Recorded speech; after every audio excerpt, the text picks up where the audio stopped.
c'est un livre sur l'irréel auquel l'enfance, je pense, a un accès tout à fait direct. C'est pour ça que je dirais que l'irréel pousse dans l'enfance comme les coquelicots dans les champs.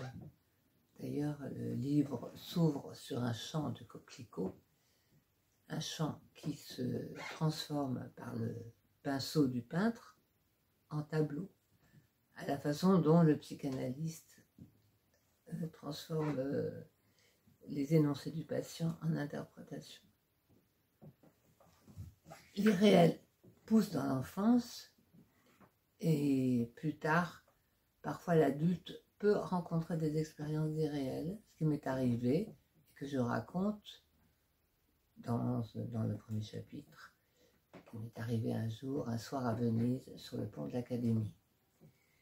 Mais la première fois où le terme d'irréel, le mot d'irréel est venu sous ma plume, c'était dans la conclusion de La folie du transfert, qui date, je crois, de 2005, publié chez RS. Et l'irréel, c'est donc bien celui de la fiction du transfert, et celui de la fiction du délire. On trouve alors l'irréel maintenant dans la clinique de la névrose ou de la psychose.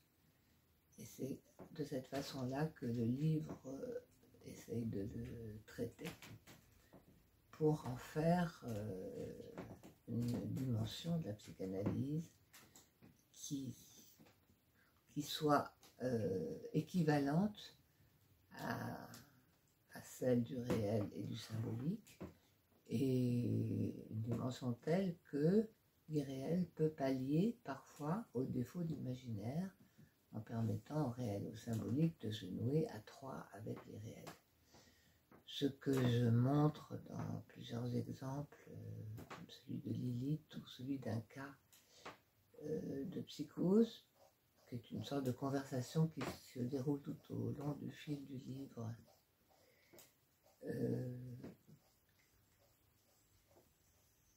Et une conversation qui s'entrelace entre le transfert, qui entrelace le transfert et la création artistique.